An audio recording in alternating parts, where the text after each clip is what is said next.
नमस्कार, मैं रवीश कुमार। भारत में कोविड-19 के मामलों की संख्या लगातार बढ़ती चली जा रही है। अब हर दिन नए मामलों की संख्या भी नए नए रिकॉर्ड बना रही है। पूरी दुनिया में नए मामले आने के बारे में अगर आप देखें तो भारत का स्थान तीसरा हो गया है। पिछले 5 दिनों से भारत इस तीसरे नंबर पर बना हुआ है। विश्व स्वास्थ्य संगठन के अनुसार 17 से 25 जून के बीच मरने वालों की संख्या के हिसाब से भारत दूसरे और चौथे नंबर पर बना हुआ है। 25 जून के बुलेटिन के मुताबिक ब्राजील में 1180 लोगों की मौत हुई। अमेरिका में एक दिन में 649 लोगों की मौत हुई। मेक्सिको में 947 लोगों की मौत हुई। भारत में 418 लोगों की मौत हुई और रूस में 92 लोगों की। भले ही नेता ये दावा करते मिल जाएं कि भारत में दुनिया के अन्य देशों की तुलना में 15,000 लोग ही मरे हैं, यानी संख्या कम है, मगर अभी इन पिछले 4-5 दिनों के डेटा को देखिए तो प्रतिदिन होने वाली मौत की संख्या के मामले में भारत अब बहुत पीछे नहीं है। हमें अब इस तरह से भी देखने की आदत डाल लेनी चाहिए। 26 जून के बुलेटिन के हिसाब से भारत में संक्रमण के मामले 4,90,000 से अधिक हो चुके हैं और मरने वालों की संख्या 15,301। भारत में 24 घंटे में 407 लोगों की मौत हुई है। भारत में अभी तक करीब 78 लाख टेस्ट हो चुके हैं और 25 जून को सर्वाधिक 2,15,000 से अधिक टेस्ट किए गए। अगर आप राज्यों के हिसाब से देखें तो तस्वीर बदल जाती है। उत्तर प्रदेश, जिसकी आबादी 23 करोड़ है, यहां अभी तक ट्वीट ही हो रहा है कि 20,000 टेस्ट रोज किए जाएंगे, लेकिन अभी तक उत्तर प्रदेश में 20,000 रोजाना टेस्ट नहीं हो रहे हैं। दिल्ली की आबादी 2 करोड़ है, लेकिन यहां पर 18 से 20,000 के करीब टेस्ट होने लगे हैं। दिल्ली में अब तक 4,38,012 टेस्ट हो चुके हैं और पिछले 24 घंटों में 17,000 से अधिक 10 लाख लोगों पर दिल्ली में 23,000 से अधिक टेस्ट हुए हैं। फैसला हुआ तो कम टेस्ट हो रहे थे, उसके लिए अलग अलग नीतियां बनाई गई, अलग अलग तर्क ढूंढे गए। फैसला हुआ तो ज्यादा टेस्ट होने लगे, उसके लिए नई नीतियां बनाई गई और नए तर्क आ गए। अगर 2 करोड़ की आबादी वाली दिल्ली में रोजाना 20,000 टेस्ट हो सकते हैं, तो क्या 23 करोड़ की आबादी वाले उत्तर प्रदेश में रोजाना दिल्ली से कई गुना ज्यादा टेस्ट नहीं होने चाहिए थे? दिल्ली में पिछले 24 घंटे में 17,305 टेस्ट हुए। यहां अब तक कुल 4,38,000 से ज्यादा टेस्ट हो चुके हैं, लेकिन यूपी ने अभी तक 6,20,000 से अधिक टेस्ट ही किए हैं। 10 लाख की आबादी पर यूपी में 2,760 टेस्ट हुए हैं, जो काफी कम है। दिल्ली में 10 लाख की आबादी पर 23,000 टेस्ट हैं। तमिलनाडु की आबादी 7 करोड़ से भी कम है। तमिलनाडु ने अब तक 10 लाख से अधिक टेस्ट किए हैं, जो देश में सबसे अधिक है। यहां 10 लाख की आबादी पर 13,329 टेस्ट हुए हैं।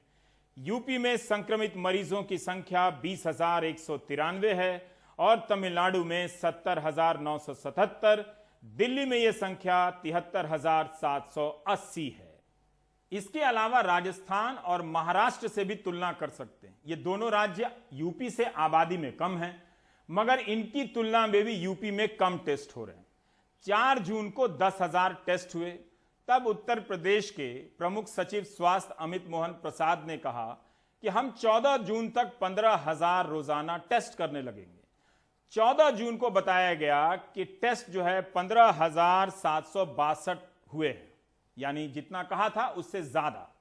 लेकिन 25 जून की प्रेस कॉन्फ्रेंस में बताया गया कि जो टेस्ट हुआ है 25 जून को, जो डेटा दिया गया कि एक दिन में 16,521 सैंपल टेस्ट किए गए हैं। अब आप देखिएगा, 4 जून से 25 जून आया, यही मैं हिसाब बताता हूं। 4 जून को 10,000 टेस्ट हुआ था और 14 जून को ये टेस्टिंग प्रतिदिन 5,199 तक बढ़ती है 4 जून की तुलना में। लेकिन 14 जून से 25 जून के बीच अगर आप देखें डेली का डेटा, तो 11 दिनों में प्रतिदिन के हिसाब से सिर्फ 759 सैंपल बढ़ते हैं। तो ये टेस्टिंग बढ़ रही है या कम हो रही है, ये आपको देखना है। द इकोनॉमिस्ट के एक अध्ययन में यह बात सामने आई है कि कोविड 19 के दौर में भारत की नौकरशाही ने 4000 से अधिक फैसले लिए हैं। इन फैसलों में किसी प्रकार की एक रूपता नहीं है। जैसे यूपी में संक्रमण होगा तो सभी को सरकार के सेंटर पर जाना होगा, उसी के बगल में दिल्ली है, वहां संक्रमण होगा तो घर पर रहना होगा, जब नौबत आएगी तब जाना होगा। अभी तक हम इन बातों को लेकर एक देश में एक तरह की व्यवस्था नहीं बना सके हैं। इतना अंतर क्यों है? डॉक्टर अविरल, सवाल यही है कि शुरू में कई तरह की बातें आई कि जैसे आप कभी बाहर से आएँ तो अपने कपड़े बदल लें, सीधा बाथरूम में जाएं, वहाँ नहा लें, सर पूरा भिगा लें, अपना टेबल को स्पर्श ना करें, लिफ्ट में बटन ना दबाएं। बहुत सारे लोग कागज़ लेकर लिफ्ट का बटन दबा रहे होते हैं, कोई लकड़ी लेकर दबा रहा होता है, कोई पेंसिल लेकर दबा रहा होता है। मेरा अब यही आपसे जानना है कि इस तरह की एहतियातों की जो लिस्ट है, फेहरिस्त है, सूची है, वो क्या बढ़ गई है या इन सब चीज़ों के प्रति अब बदलाव आ गया है कि ये करने की ज़रूरत नहीं है? देखिए, आपने जैसा कहा कि अभी ये जो बीमारी है अभी 6 महीने पुरानी है और हमें काफ़ी कुछ मालूम चल गया है और बहुत कुछ अभी हम जानने की कोशिश में हैं। जो ट्रांसमिशन है, जो ये फैलाव है, इसके बारे में जो बुनियादी चीज़ें हैं वो अभी वही हैं। हमें समझने की ज़रूरत है कि वो बुनियादी चीज़ें क्या हैं। जो ये फैलाव है बीमारी का, ये सबसे ज़्यादा फैलाव जो मनुष्य से दूसरे मनुष्य को ब्रीदिंग के थ्रू जो होता है, उसी से सबसे ज़्यादा फैलाव हो रहा है। दूसरा जो सरफेस ट्रांसमिशन है, वो उसका अभी उसको पूरा तरह रूल आउट नहीं किया है, लेकिन ये ज़रूर बात सामने आ रही है कि उससे बहुत बड़े पैमाने पर उससे फैलाव नहीं होता है। इसका मतलब ये है कि जैसे मैंने ब्रीदिंग का बेस पर बताया कि जब हम किसी से बात करते हैं, हम खांसते हैं, हम छींकते हैं या हम चिल्ला के बात करते हैं, तो इनसे सबसे ज़्यादा फैलाव हो रहा है। तो उसके उसके प्रति जो हम एहतियात बरत सकते हैं, अगर हम वो बरतते हैं तो हम सबसे ज़्यादा सेफ रहते हैं। जो सरफेस ट्रांसमिशन है, जैसा आपने बताया कि लिफ्टों के बटन दबाने से लेकर या मेज के ऊपर जो सतहें हैं, अलग अलग सतहें, उनसे ट्रांसमिशन, जो सतहें काफ़ी हाई रिस्क ग्रुप्स में हैं, जैसे अगर हॉस्पिटल है, उसकी जो सतहें हैं वो बहुत ही रेगुलरली क्लीन की जाती हैं, बहुत रेगुलरली साफ़ की जाती हैं।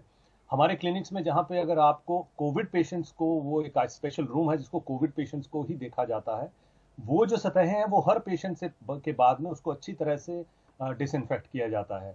अगर हम बात करें कि जैसे डॉक्टर्स का ड्यूटी रूम है, तो वो उस लेवल की उसमें इन्फेक्शन का डर नहीं है सतहों का, तो वो हर 15 मिनट बाद नहीं होगा, वो सुबह के सेशन में एक बार हो जाएगा, दोपहर के सेशन में हो जाएगा। अगर ऐसी, जैसे आपने लिफ्ट की बात की, तो लिफ्ट में 2 चीज़ें हैं। लिफ्ट में एक तो है कि वो सतह है जहाँ पे बार-बार लोगों का हाथ लगता है, तो उसमें चांसेस हैं कि वायरस इकट्ठी हो सकती है। दूसरा है कि लिफ्ट एक एनक्लोज्ड जगह है जहाँ से कोई इतनी वेंटिलेशन नहीं है, हवादार नहीं है वो, तो वहाँ पे वायरस का जो इकट्ठा होना है वो काफ़ी बढ़ जाता है। तो जी, तो आपकी बात से मैं ये समझा कि अगर कोई छोटा सा कमरा है, बंद है, या दफ्तर है, तो उसमें एग्जॉस्ट की अच्छी व्यवस्था होनी चाहिए। अगर 4-5 दफ़ा भी, अगर जैसा आपने डॉक्टर के कमरे की बात की, वो हवा निकाल दें तो डॉक्टर के संक्रमण का खतरा कम हो जाता है। लेकिन मान लीजिए जैसे सोसाइटी के गलियारे हैं, लोग उनमें वॉक कर रहे होते हैं, पार्क में वॉक कर रहे होते हैं, एक दूसरे को क्रॉस कर रहे होते हैं, और तेज चल रहे हैं तो सांस भी ज्यादा ले रहे हैं, सांस छोड़ रहे हैं। ऐसी स्थिति में क्या खतरा है? कोई गुजर गया और उसके तुरंत बाद आप भी गुजर रहे हैं, उसमें वही है कि आप कितनी देर बाद जा रहे हैं। अगर अगर आप 2 मीटर के दूरी के बाद जा रहे हैं, जिसमें कि आपने 2 मीटर की दूरी बनाई है, तो आपका रिस्क कम हो जाता है बहुत ज़्यादा, क्योंकि वो ड्रॉपलेट्स हैं, वो ज़मीन पे चले जाते हैं।